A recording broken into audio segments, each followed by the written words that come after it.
Hi Aries, this is your horoscope for February 2019. Thanks for joining me.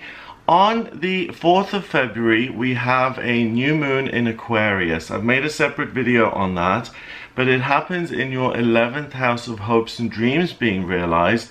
So you're the sign of the zodiac that's going to benefit most from this, in the sense that you will download ideas that will really enable you to put things into practice that you've dreamt of and that you've hoped to achieve for a long time, and now you finally receive the last missing piece of the puzzle.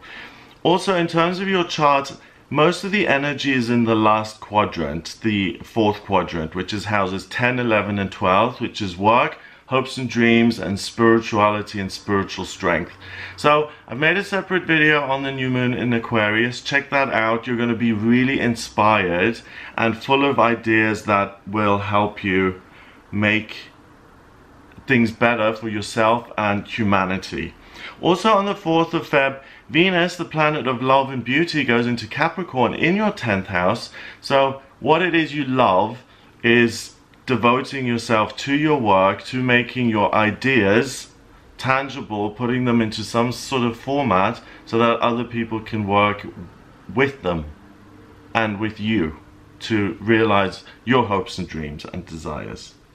On the 5th of February, we've got the Chinese New Year of the Pig. If you're into Chinese astrology, that represents abundance and growth, so that's a really good sign. On the 10th of February, we have Mercury going into Pisces, and that happens in your 12th house. It joins Neptune and Chiron, which are also in Pisces, in your 12th house.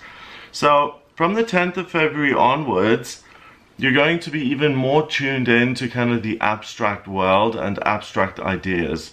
So don't just expect this life-changing information to come in around the 4th of February.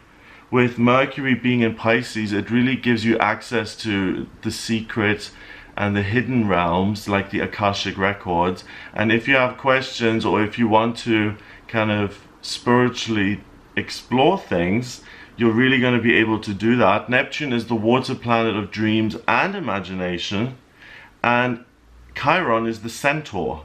So you're able to gallop off into these higher realms to develop your ideas, to explore, to discover, and to find even more ideas that you can work towards, and set goals and set targets for yourself. On the 13th of February, we've got Mars in Pisces conjuncting Uranus, not in Pisces, we've got Mars in Aries conjuncting Uranus in Aries in your first house of self. So Mars is your ruler. In Aries, it's super happy.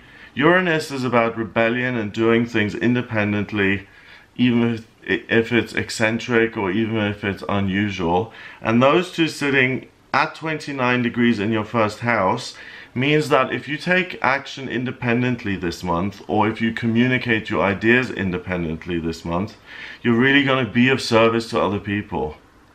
So you're really the one sign of the zodiac that is most affected by getting these humanitarian ideas out there into the public and doing something with them. That conjunction lasts until the 23rd of February. So you have great confidence between the 13th and the 23rd to put yourself in the limelight, to stand up for what you believe in, to share things publicly.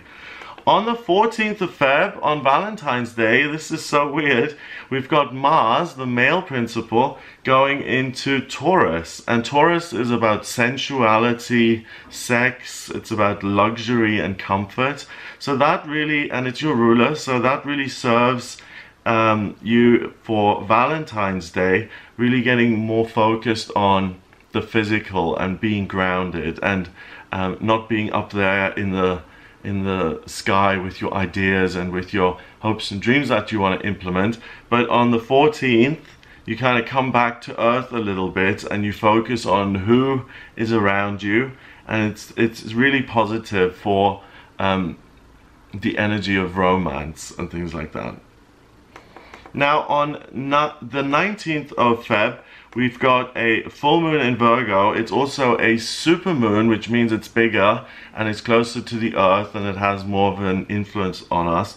I'll make a separate video on that as well to go into more detail, but it happens in your 6th house of work, daily routine, and physical health.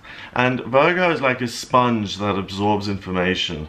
So the theme here in February for you Aries is downloading information, being a sponge, being receptive to ideas that come in, and taking action to make them real and to make your hopes and dreams come true.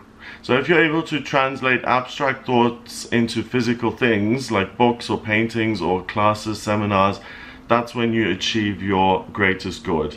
And the energy of that full moon, super moon is going to last until the end of the month. So that's what I get for you here in February. If you'd like a private reading with me, please get in touch via my website. It's gregoryscott.com. Click on the readings tab to audio reading. I use astrology, tarot, and numerology in all my readings. If you like my videos, please hit the subscribe button and share the video. And I'll speak to you next month.